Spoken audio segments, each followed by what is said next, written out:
Recientemente se ha descubierto que los escritos de Joseph Waggoner y Alonzo Trevor Jones son como una mina de oro abandonada, una mina de verdades y buenas noticias. Casi en cada página de la Biblia vieron una buena noticia.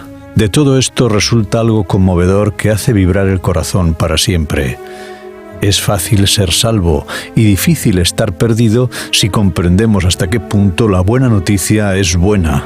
Es con inmenso placer que presentamos estos deliciosos bocados cotidianos de buenas noticias. Pueda producir a todos vosotros tanto placer oírlas como a nosotros reunirlas y llevarlas a vuestros oídos. El Señor nos ama mucho más de lo que creemos.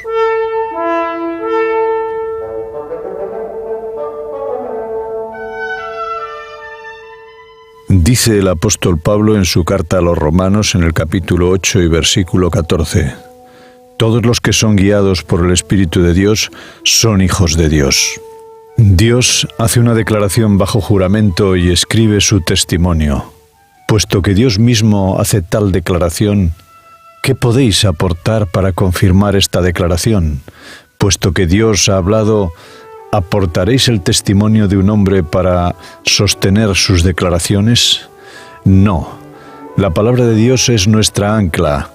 Penetra más allá del velo, allí donde Jesús ha entrado por nosotros como precursor, como leemos en la carta del apóstol Pablo a los Hebreos en el capítulo 6 y versículos 19 y 20.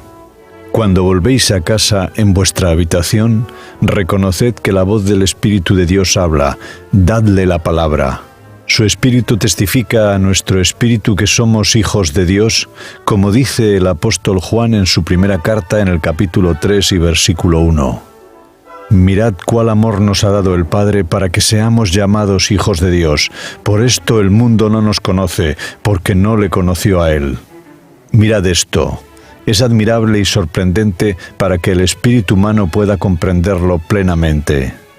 Somos pobres, indignos y miserables, sin mérito alguno. Por tanto, Dios ha tenido por nosotros un amor infinito que nos ha hecho dignos de ser sus hijos. Nos da todo lo que ha dado a Cristo. El Padre nos ama tanto como ha amado a su Hijo único.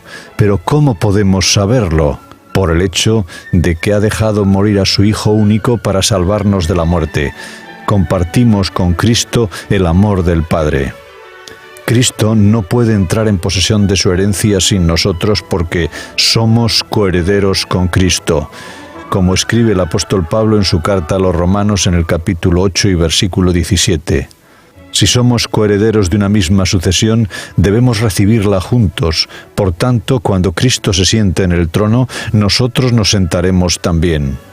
Pero es algo que Dios nos ha revelado hoy. No podemos dejar todo esto para el día de las calles de oro de la Nueva Jerusalén, las puertas de perla y los muros de jaspe. Todo lo que Cristo posee, nosotros lo poseemos hoy. Como David podemos decir en su Salmo 16 y versículo 5, «De Jehová es la porción de mi herencia».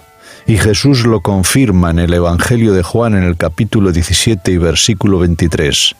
Para que el mundo conozca que tú me enviaste y que los has amado a ellos como también me has amado a mí.